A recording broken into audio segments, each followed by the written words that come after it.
पद्म पुराण की विशेष कथानक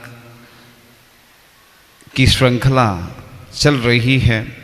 उसी के अंतर्गत राम पर उपसर्ग का प्रसंग लेते हुए आगे बढ़ते हैं कि सीता का जीव जब स्वयं प्रभु देव ने अवधि ज्ञान से राम का और अपना परम स्नेह अपने अनेक भव एवं जिन शासन की महिमा तथा श्री राम का मुनि होना और कोटि शिला पर ध्यान करके बैठना ये सभी जाना, पुनः मन में विचार किया कि वे श्री राम मध्यलोक के जम्बू द्वीप में अयोध्या नगरी आदि 3 खंड के राजा, मनुष्यों के इंद्र, पृथ्वी के आभूषण, मनुष्य लोक में मेरे पति थे, मैं उनकी महारानी सीता थी।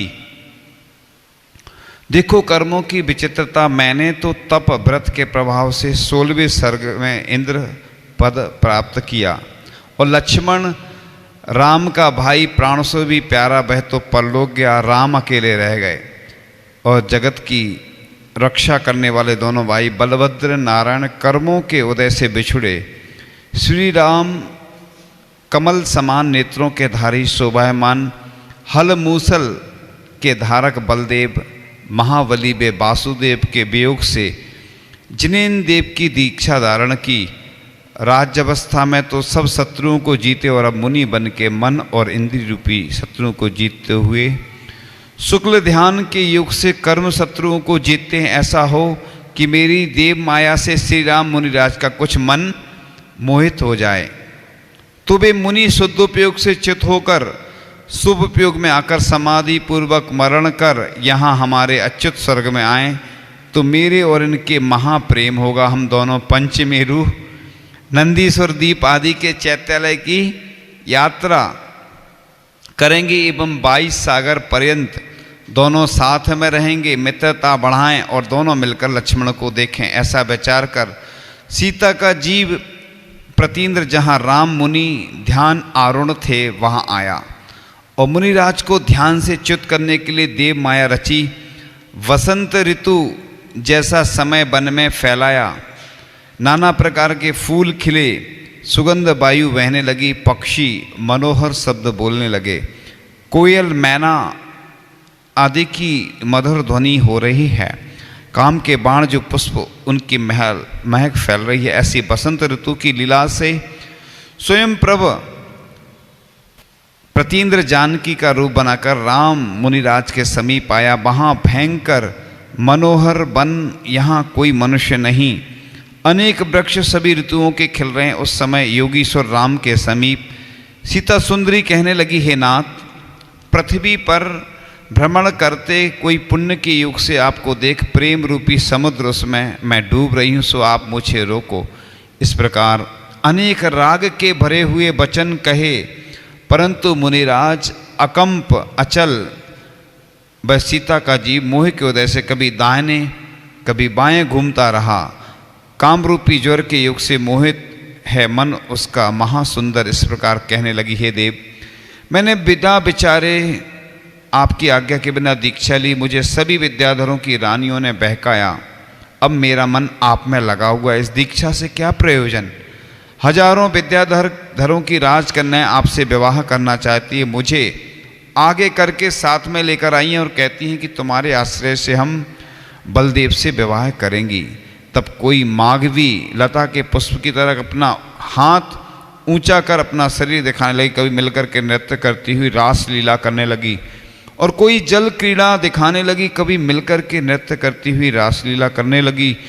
और इस प्रकार अनेक क्रीड़ाओं द्वारा मुनि के मन को दिगाने का प्रसाद किया। जैसे पवन से सुमेरु पर्वत नहीं हिलता, ऐसे श्री रामचंद्र मुनिराज का मन चलायमान नहीं हुआ।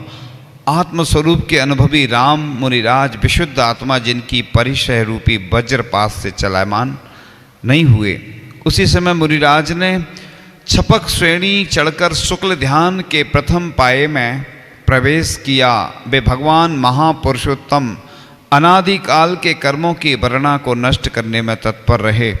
शुक्ल ध्यान का पहला पाया पृथक तो वितर्क ध्यान की एकाग्रता से मोह कर्म का नाश कर 12वें गुण स्थान में चढ़े, वहाँ शुक्ल ध्यान का दूसरा पाया एकत्व वितर्क ध्यान से ज्ञानावरणी, दर्शनावरणी और अंतराय कर्म का नाश किया और माघ शुक्ल द्वादशी 12 की पिछली रात्रि में केवल ज्ञान को प्राप्त हुए।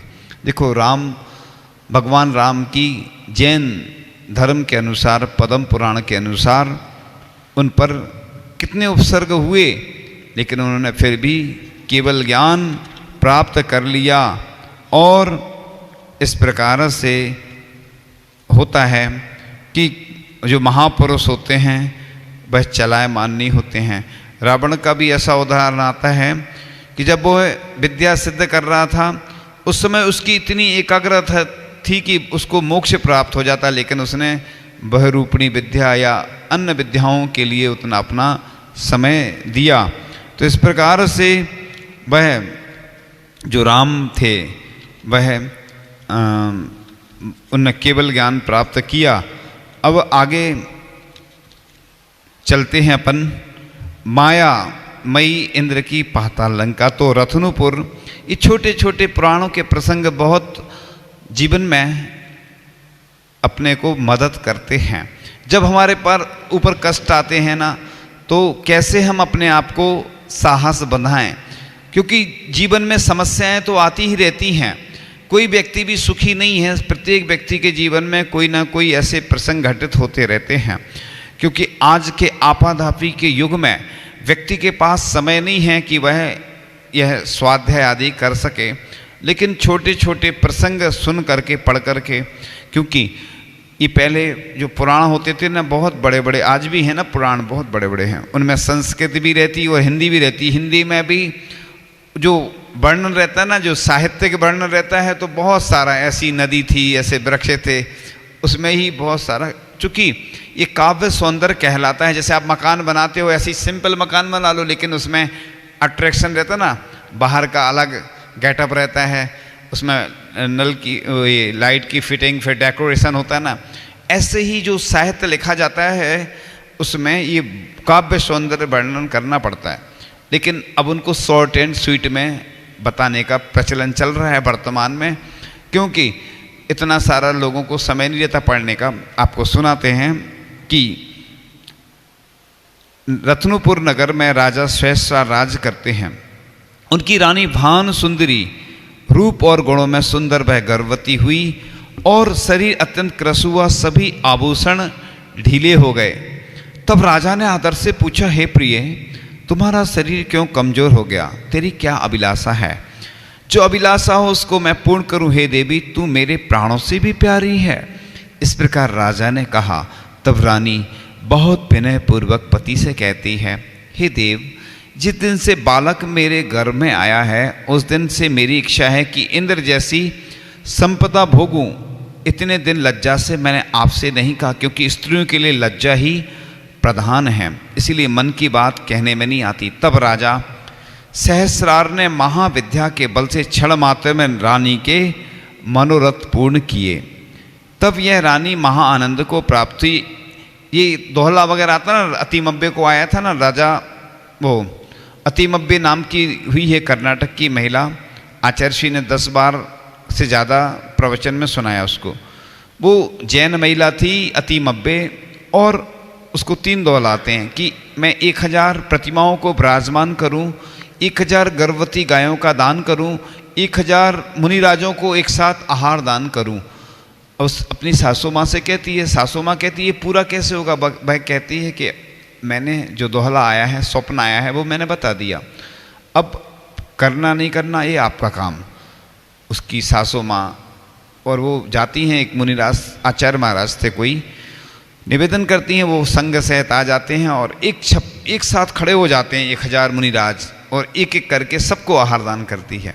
1000 प्रतिमाओं को विराजमान करती है, करवाती है, करती नहीं है करवाती है, और 1000 सोने के सींग वाली गर्भवती गायों का गर्भवती महिलाओं को दान करती है। उस महिला की सोने की प्रतिमा बनवाई गई थी। सोचिए, एक महिला की सोने की प्रतिमा, वेदी पे विराजमान करने नहीं, मोमेंटो का मतलब होता है स्मृति चिन्ह, वो सिर्फ देखने के लिए। प्रदर्शन के यादगार में, तो मूवमेंटो स्मृति चिन्ह के रूप में बनाई गई थी। क्या होता है, सोच, हर कोई भी काम होता है ना, या कुछ बोलना हो तो फूक फूक के बोलना पड़ता, सोच समझ के, तो लोग गलत अर्थ ले लेते हैं। इसलिए तो इसी प्रकार से इधर भी हुआ कि समस्त परिवार को, आगे इधर चल रहा था, हाँ, सर्व अभिलाषा पूर्ण कर अत्यंत प्रताप एवं कांति को प्राप्त हुई। मस्तक के ऊपर सूर्य निकले, वह तेज भी सहन नहीं कर सकती, सभी दिशाओं में राजाओं के राजा पर आज्ञा चलाना चाहती है। 9 महीना पूर्ण हुए पुत्र का जन्म हुआ। कैसा है पुत्र, समस्त परिवार को परम संपदा का कारण है। देखो कोई ऐसा पुत्र होता है ना, जन्म लेता है तो पूरे परिवार में खुशियां आ जाती हैं। और राजा सहस्रार ने हर्षित होकर पुत्र के जन्म का महान उत्सव मनाया। अनेक बाजों की ध्वनि से दिशाएं गुंजायमान की, अनेक स्त्रियां नृत्य गीत करती। राजा ने याचक जनों को इच्छापूर्ण दान दिया और हाथी गरजते हुए सूंड ऊंची कर नृत्य करते रहे। हाथी भी नृत्य करते हैं। और राजा सहस्रार ने पुत्र का नाम इंद्र रखा। जिस दिन इंद्र का जन्म हुआ उस दिन सर्व शत्रुओं के घर में अनेक उत्पात हुए। भाइयों के तथा मित्रों के घर में महाकल्याण करने वाले शुभ शकुन हुए। इंद्र की बाल क्रीड़ा तरुण पुरुषों की शक्ति को जीतने वाली, सुकार्य को करने वाली, शत्रुओं का गर्व नाश करती है। इंद्र कुमार क्रम से युवा अवस्था को प्राप्त हुआ। अपने तेज से सूर्य का तेज और अपनी कांति से चंद्रमा की कांति और अपनी स्थिरता से पर्वत की स्थिरता को जीतता है। इंद्र कुमार का शरीर समचतुर्थ संस्थान से युक्त था और विजयार्ध पर्वत पर सब विद्याधर सेवक हुए। इंद्र जो आज्ञा करते थे वह सब उसे स्वीकार करते। यह विद्याधर बल से युक्त था। इसने अपने राज्य में इंद्र जैसी संपूर्ण रचना की। अपना महल इंद्र के महल के समान बनाया। 48,000 विवाह किए। 96,000 रानियां तो हैं, 48,000 तो ये अलग है, सामान्य व्यक्ति है इसलिए 96,000 होती ना।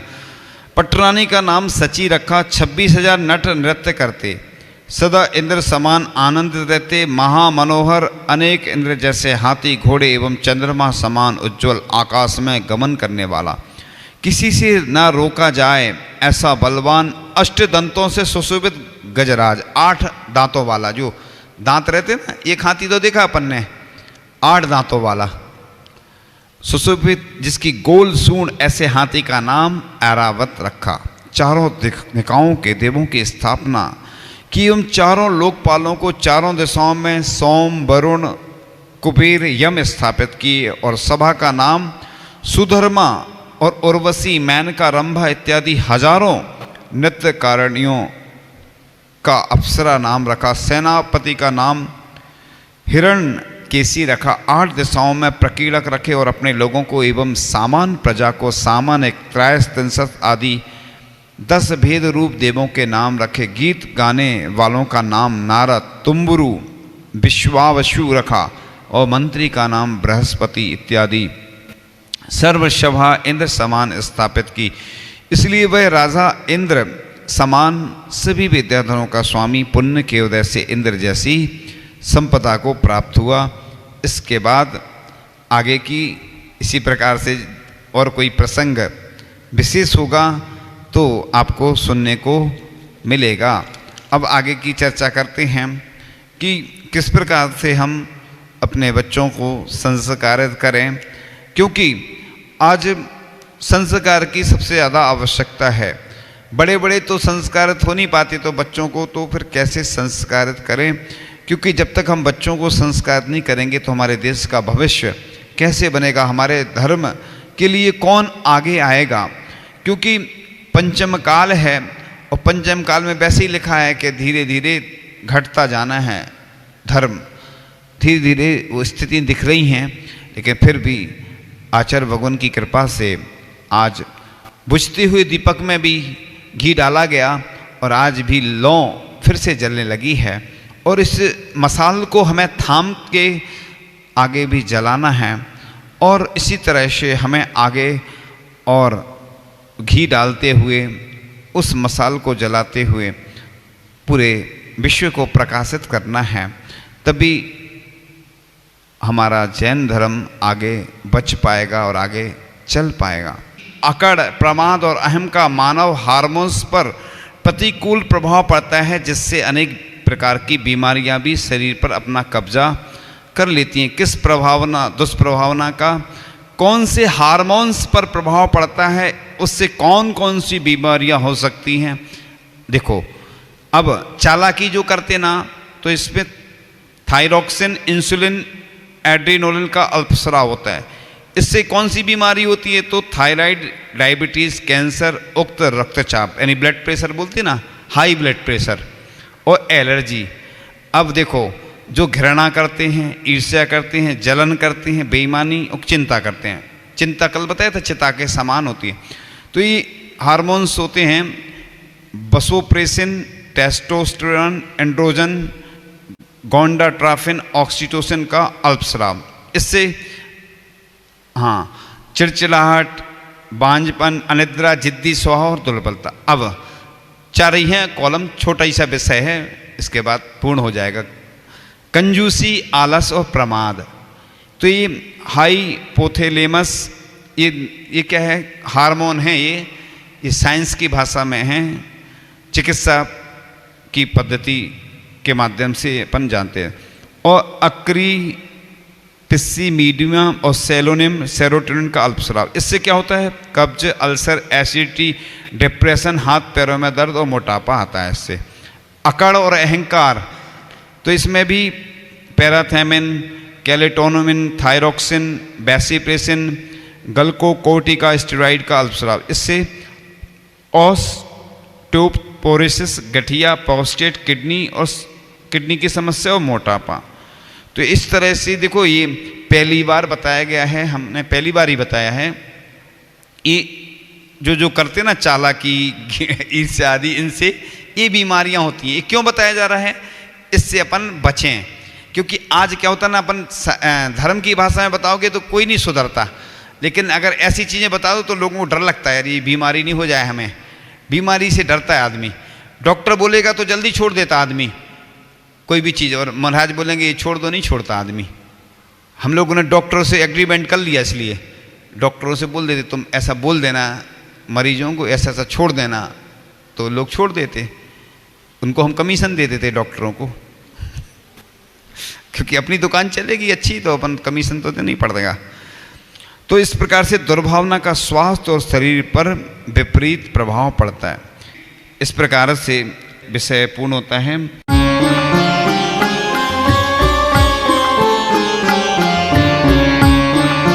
वंडर सी